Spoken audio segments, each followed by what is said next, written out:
School uniform లో week days లో వచ్చే యూనిఫామ్స్ అంటే టీ షర్ట్స్ అన్నమాట ఇవన్నీ కూడా. సో మీకు అనంతపురంలో ఏ స్కూల్ కి యూనిఫామ్స్ కావాలన్నా కూడా బొమ్మనాల్లో చాలా కలెక్షన్ దొరుకుతుందండి. ఆల్మోస్ట్ అన్ని స్కూల్స్ కి అప్లై చేస్తున్నారు, వందల్లో పీసెస్ ఇస్తున్నారు అనమాట. వీళ్ళైతే మీరు చూసిన ఈ టీ షర్ట్స్ అన్ని కూడా స్కూల్ నేమ్ విత్ లోగోతో సహా వీళ్ళు అరేంజ్ చేసి ఇస్తారండి. ఇదైతే Chaitanya school the. Week days లో మీకు ప్రీ స్కూల్ నుంచి హై స్కూల్ వరకు అన్ని టీ షర్ట్స్ వీళ్ళు సప్లై చేస్తారండి. హై క్వాలిటీ మెయింటైన్ చేస్తున్నారు. ఇప్పటికి వందల కొద్ది యూనిఫామ్స్ అయితే వీళ్ళు అన్ని స్కూల్స్ కి సప్లై చేశారనమాట. సో కావాల్సిన వాళ్ళు చూడండి ఒకసారి.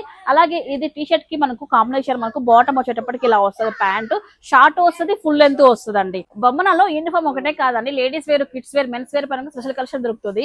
ముఖ్యంగా ఏంటంటే ఎక్కువ మన దగ్గర టీ షర్ట్స్ ఉంటాయి, ఇలాంటి ప్యాంట్స్ దొరకవు అనమాట. అలాంటి లిచీ బ్రాండ్ లో చూడొచ్చు అనమాట. హై క్వాలిటీతో వస్తుంది. 3XL వరకు 629 రూపీస్ వస్తాయండి. ఇందులో డిజైన్స్ అన్ని మల్టీ కలర్స్ తో ఉండడం వల్ల దేనికైనా మ్యాచ్ అయిపోతాయి అనమాట. చూడండి ఒకసారి, అప్ టు 3XL వరకు ఉన్నాయి. నెక్స్ట్ అండి కిడ్స్ కోసము మనం యూనిఫామ్ ఎట్లా షాపింగ్ చేస్తామో నైట్ వేర్ కలెక్షన్ కూడా అంతే ఇంపార్టెంట్. స్కూల్స్ ఓపెన్ అయ్యే టైంలో వీళ్ళ దగ్గర మంచి బ్రాండెడ్ ఐటమ్ అయితే ఉంటుంది. మీరు చూడొచ్చు అనమాట. బడ్జెట్ ఫ్రెండ్లీ ఉంటుంది, బ్రాండెడ్ ఇస్తున్నారు. లేడీస్ వేర్ లో లిచీ బ్రాండ్ పైన అండి 729 రూపీస్ నుంచి స్టార్ట్ అవుతాయి అనమాట. ఇవన్నీ కూడా నెంబర్ ఆఫ్ డిజైన్స్ అయితే ఉన్నాయి. మీకు ఆపోజిట్ కాంబినేషన్ కావాలన్న రౌండ్ నెక్ టీ షర్ట్స్ అయితే ఉంటాయి అనమాట. With column neck different patterns అయితే ఉంటాయి. సెల్ఫ్ కాంబినేషన్ లో ఉన్న క్వాడ్ సెట్స్ బాగా ట్రెండింగ్ లో ఉన్నాయి కదా, ఇవి కూడా వీళ్ళ దగ్గర అవైలబిలిటీలో ఉన్నాయి. డిస్ప్లే చేస్తాం చూడండి. అప్ టు మనకి ఏంటంటే XXL వరకు అవైలబిలిటీలో ఉన్నాయి. బొమ్మలలో యూనిఫామ్స్ ఒకటే కాదండి, కిడ్స్ వేర్, లేడీస్ వేర్ పైన కూడా మంచి బ్రాండెడ్ ఐటమ్ దొరుకుతుందండి. సో ఇంట్రెస్ట్ ఉన్న వాళ్ళు షాప్ చేసేసుకోండి. లొకేషన్ చూసుకుంటే సప్తగిరి సర్కిల్ మెఫిల్ ఆపోజిట్ లో అయితే ఉంటుంది బొమ్మన.